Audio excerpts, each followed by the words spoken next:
Very good afternoon. Welcome back to the show. 12:51 is the time. Julia Hartley-Brewer is my name. Philip Ingram is his name. Let's welcome our next guest, tech journalist Guy Cocker, to talk about this week-long now attack on M&S. Marks & Spencer, one of the biggest known brands in the UK, suffering from a whole week of chaos online thanks to some sort of cyber attack. Well, Guy Cocker, I suppose the first question is, what is this cyber attack? Who's done it as far as we know? What is it actually affected? Well, it's difficult to know. I'm sorry. Hi, Julia. It's difficult to know because Marks and Spencer's has been kept quite stum on the matter. It's not really explained what's happened beyond the fact that they can't take online orders, they're unable to take contactless payments, and there seems to be a lack of Percy Pigs on the shelves, which is a big issue for me personally. I love those sweets, but the belief from cyber experts is that a group called Scattered Spider, who are sort of English-speaking US, UK conglomerate of, quite frankly, teenagers, have put together this attack. What's not clear though is that this group, and again, it's known under different pseudonyms. Yeah. It's a multinational. It's essentially a crime operation, has put in ransom attacks before, right. But it doesn't appear as though that's the case with Marks & Spencer. So we're not sure what the motive is, because there's sometimes the motive is, I mean, and this happens to businesses all the time, like, you have to end up paying in Bitcoin, we've sealed all your computers, you can't get anything, we're going to take it all down and you've got a deadline, pay up. And whatever the ransom is, it's usually a lot cheaper than losing all your data and getting, not having a company running. But sometimes these attacks are kind of just for kicks, aren't they? Aren't they just sort of look what I can do, I'm responsible?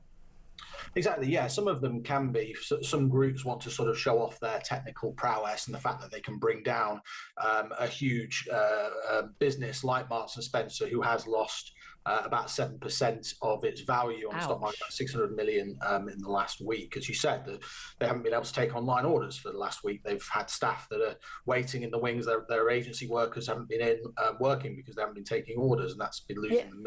Yeah, lots of people, their pensions will be, have shares in M&S. This is affecting a lot more people than than anyone working at M&S.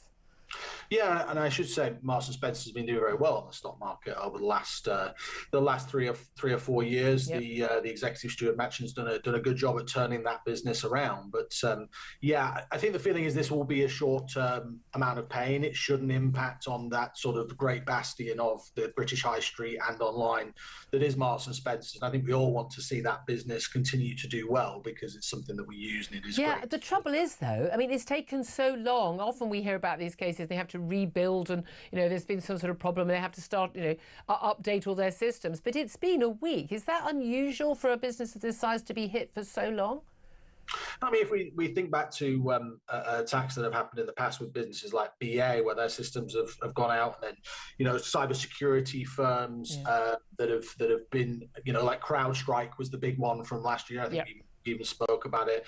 These businesses are paid millions to keep these sorts of businesses like retailers and service companies like BA to make sure that they're equipped for these sorts of attacks. And actually, this week alone, Co-op was attacked as well. But its systems, whatever cybersecurity systems it had in place, they were able to catch that attack and shut it down before it happened. Presumably, they were on alert because of what happened to M&S. But this is the thing. Look, with BA, by the way, it's usually just their own computer system that's the problem rather than the cyber. They don't need a cyber attack to have a rubbish computer system. But the thing is, I mean, how do companies guard against this? Whether they are just, a little local firm who get ransomware demands, and this happens all the time. And again, it's usually a sum which they can reasonably pay, but to make it all go away.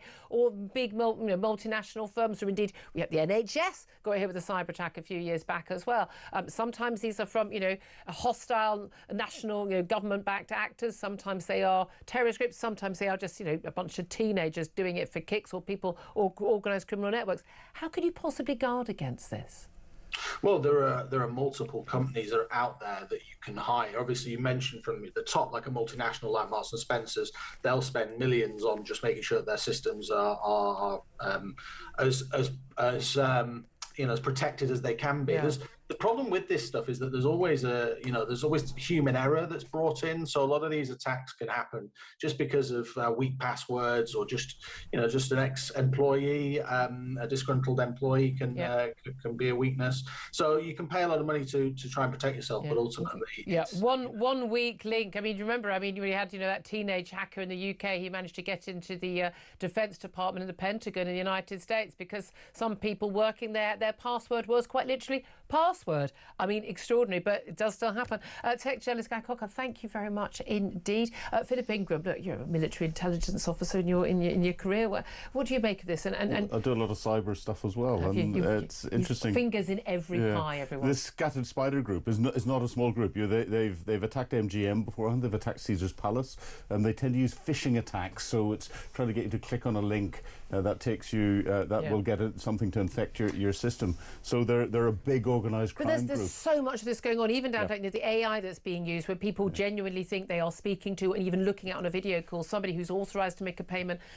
I know if people emails being my husband's in IT, emails being intercepted you in an email chain about a payment, and then the information is given. Someone literally sitting there watching it, intercepts, give different details. As far as you're concerned, you've made the payment. The other person goes, "Where's that payment?" It's disappeared. Exactly. It's all long gone. 80 to 90% of your protection can come in from getting your basics right. So educating people as to the threat, making sure you patch all your systems, passwords and all of that, and everything else. And then that last 10% is, as we heard, what you can buy in. And if you're at the MOD, don't leave things at bus stops. Exactly. Top tip.